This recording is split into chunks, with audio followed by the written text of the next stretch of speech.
அல்லாஹு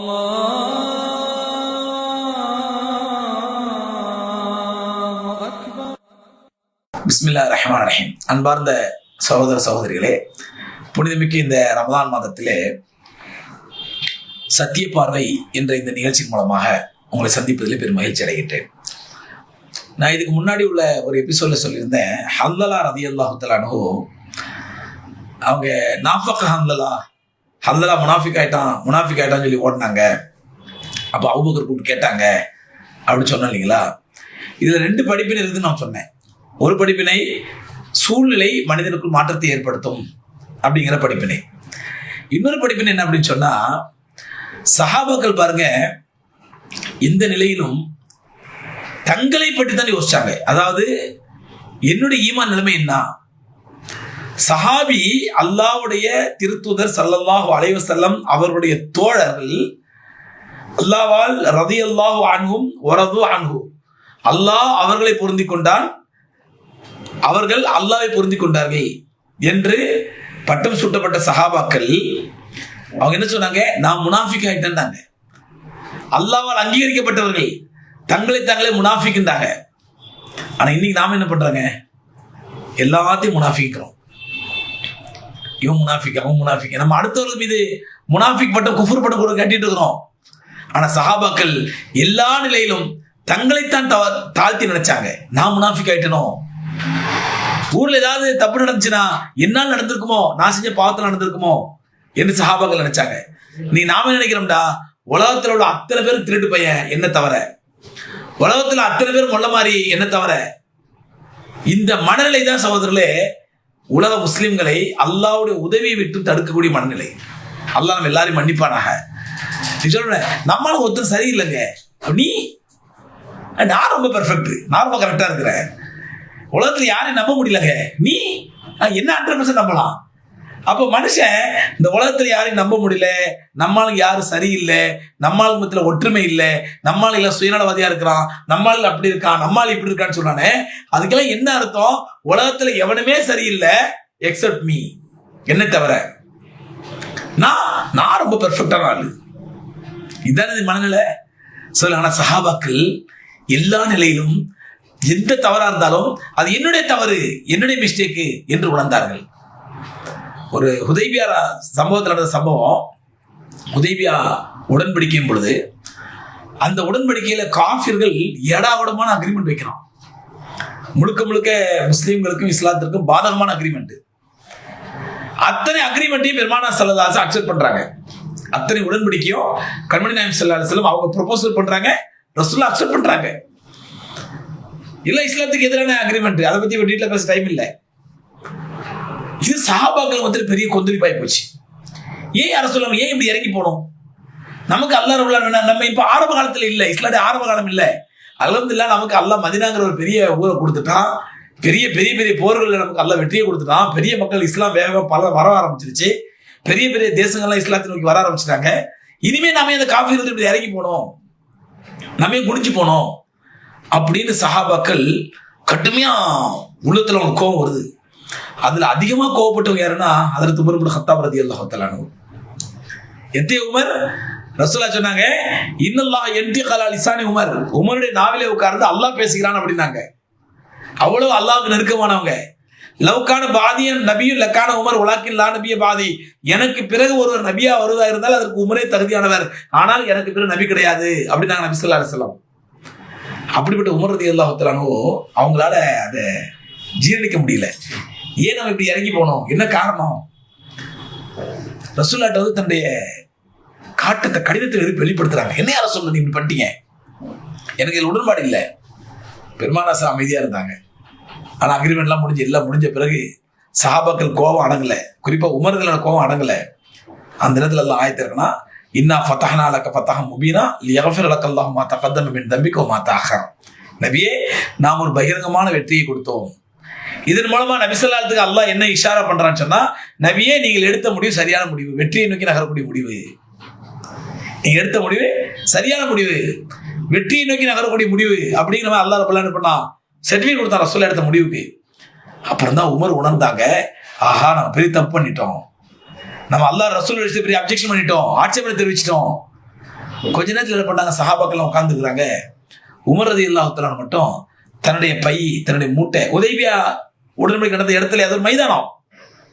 சஹாபாக்கள் ரசூலுல்லாஹ் சொன்னாங்க, இப்போ உம்ரா செய்ய முடியாது, நம்மளாம் வந்து மதீனாவுக்கு திரும்பிடலாம் அப்படிங்கிற சஹாபாக்கள் திரும்ப ரெடி ஆகிட்டு இருக்காங்க. உமர் ரலியல்லாஹு அன்ஹு மட்டும் என்ன பண்ணாங்க, போய் அந்த மூட்டை முடிச்செல்லாம் எடுத்துட்டு ஓரமா போனாங்க ஒரு மரத்தடியில. சஹாபாக்கள் கேட்டாங்க, என்ன உமர் எங்க போறீங்க அப்படின்னாங்க.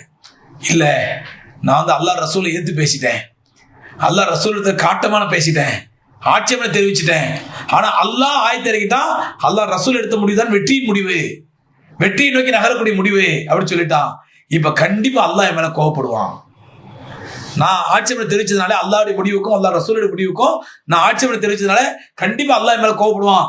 அப்படி கோபப்படும் பொழுது அல்லாஹ்வுடைய கோபமும் அல்லாஹ்வுடைய வேதனையும் ஒரு கால் இறங்கினால் அது என்னோட போகட்டும், உங்க யார் மேலேயும் அந்த வேதனை வந்துட வேண்டாம், அதனால நான் தனியா போறேன்னு போனாங்க.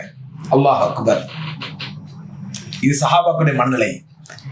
எந்த நிலையிலும் எந்த ஒரு நிலைக்கும் என்னுடைய தவறு தான் காரணம் நினைச்சாங்க சஹாபாக்கள், நான் பண்ண மிஸ்டேக் தான் காரணம் நினைச்சாங்க.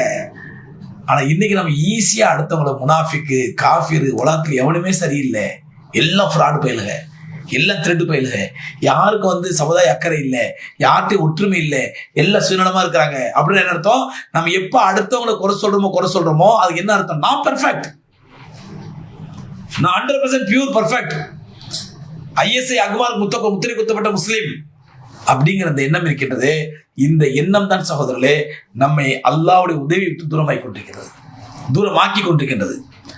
என்னைக்கு ஒரு முஸ்லீம் நான் சரியில்லைங்க, என்னாலதான் அந்த நிலைமை ஏற்பட்டுருது, என்னுடைய தவறு நான் சரி பண்ணணும், என்னுடைய தக்வா நான் சரி பண்ணணும், என்னுடைய ஈமான் நான் சரி பண்ணணும், என்னுடைய அமல்களை சரி பண்ணணும், என்னுடைய தொழுகை ஒழுங்கா இல்லை, சரியா இல்லை, என்னுடைய அமல்கள் சரியில்லை என்று என்றைக்கு ஒரு மூமின் தன்னுடைய அமல்களை குறைத்து மதிப்பிடுவான் அல்லாஹ்வுக்கு முன்பாக அல்லது உம்மத்துக்கு முன்பாக, அவர்களை அல்லாஹ் ரப்பல் ஆலமீன் உயர்த்துவான். மன் வலஅ நஃப்ஸஹு ரஃபஅஹுல்லாஹ்.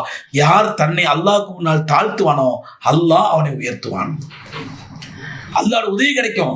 அருமைக்குரியவர்களே, ஒரு காலம் இருந்துச்சு, ஹதரத் உமர் ரலியல்லாஹு தஆலா பேரை கேட்டாலே கிஸ்ரா கைசர் போன்ற பெரிய பெரிய ரோமாபுரி மன்னர்கள், பெரும் ஆட்சியாளர்கள் பயந்து நடந்தாங்க. ஹதரத் உமர் ரலியல்லாஹு பேச்சு கேட்டாலே அவளுக்கு இஸ்ஸத் அல்லாஹ் கொடுத்துருந்தான். ஆனா இன்னைக்கு நம்ம முஸ்லீம்னு சொன்னாலே 2 அடி எக்ஸ்ட்ரா அடிக்கிறான், 2 திட்டு எக்ஸ்ட்ரா திட்டுறான். முஸ்லீம் தெரிஞ்சாலே நம்ம எவ்வளவு கேவலப்படுத்த பார்க்கறான், எவ்வளவு பிரச்சனை பண்ண பார்க்கறான், நம்ம எவ்வளவு தொந்தரவு பண்ண பார்க்கறான். காரணம் என்ன சகோதரர்களே? நம்முடைய அமல்கள்.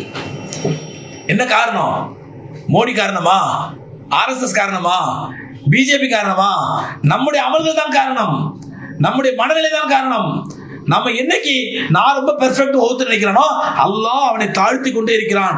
என்றைக்கு ஒவ்வொரு முஸ்லீமும் நான் சரியில்லைங்க, என்னுடைய அமல் சரியில்லைங்க, நான் சரியாயிடுது ஒட்டுமொத்த உலகம் சரியாயிடுங்க, நான் திருந்திட்டு ஒட்டுமொத்த உலகம் திருந்திருங்க என்று என்றைக்கு ஒரு முஃமின் நினைப்பானோ அவனை அல்லாஹ் ரப்பல் ஆலமீன் உயர்த்தி கொண்டே இருப்பான். இதுதான் ஹன்லலா ரலியல்லாஹு அன்ஹு சம்பவத்தில் நமக்கு கிடைக்கிற படிப்பினை. சஹாபாக்கள் தங்களை கூட முனாஃபிக்கா இருப்பணும்னு நினைச்சாங்க. ஹதரத் உமர் ரலியல்லாஹு அன்ஹு ஹுதைஃபா ரலியல்லாஹு அன்ஹு என்ற ஒரு சஹாபி, ஹுதைஃபா இப்னு யமான், அவங்க கிட்ட ரசூலுல்லாஹி ஸல்லல்லாஹு அலைஹி வஸல்லம் மௌத்தார நேரத்தில் ஒரு லிஸ்ட் கொடுத்துருந்தாங்க. நயவஞ்சகர்லாம் யாருக்கு லிஸ்ட், யாரெல்லாம் முனாஃபிக்கிங் லிஸ்ட் கொடுத்துருந்தாங்க. இது யார்ட்டையும் வெளிப்படுத்தக்கூடாது, என்னைக்காவது தேவைப்பட்டு அதை பயன்படுத்திக்க அப்படின்னு கொடுத்துருந்தாங்க. இந்த லிஸ்ட் நயவஞ்சகர் யார் என்ற லிஸ்ட் ஹுதைஃபா ரலியல்லாஹு தஆலா இருக்குங்கிற செய்தி பல சஹாபாக்களுக்கு தெரியும். அதுல ஒருத்தவங்க உமர் ரலியல்லாஹு தஆலா. உமர் ரலியல்லாஹு ஹுதைஃபாவை கூப்பிடுவாங்களாம், ஹுதைஃபா அங்க வாங்க, நான் தனிப்பட்ட முறையில் உங்கள்கிட்ட கேட்கிறேன், எனக்காக உதவி செய்றீங்களா? சொல்லுங்க அமீர் முஃமினீன், என்ன செய்யணும்? அந்த முனாஃபிக் லிஸ்ட்ல என் பேர் தான் பார்த்து சொல்லுங்க. அல்லாஹ் அக்பர். நீ நாம ஒரு சிஎம் உடைய பிஏவா இருந்தாருன்னா அந்த பிஎம் கேட்போம், என்ன கேட்போம்? பிஏ வாங்க, மினிஸ்டர் கேபினெட் அமைக்க போறாரு, சிஎம் வந்து கேபினெட் அமைக்க போறாரு, அந்த லிஸ்ட்ல என் பேர் தான் பாருங்க. மினிஸ்டர் சிஎம் வந்து எம்எல்ஏ லிஸ்ட் கேண்டிடேட் பேர் வெளியிட போறாரு, வேட்பாளர்கள் லிஸ்ட் வரப்போகுது, அதுல என் பேர் தான் பாருங்க, எந்த தொகுதி இருக்குன்னு பாருங்க.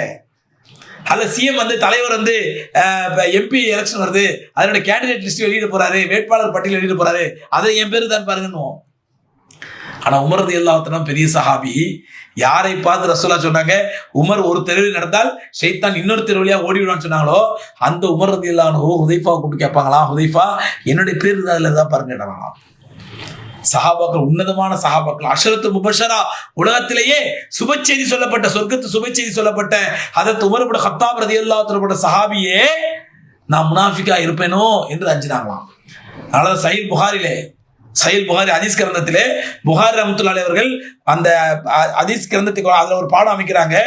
மாமின் சஹாபியின் இல்லா ஹாஃப் அலா நஃப்ஸிஹி நிஃபாக். எந்த ஒரு சஹாபியும் நான் முனாஃபிகா இருப்பேனோ என்று அஞ்சாத ஒரு சஹாபி கூட கிடையாது என்று புகாரி ரஹ்மத்துல்லாஹி எழுதுறாங்க கிதாப்ல.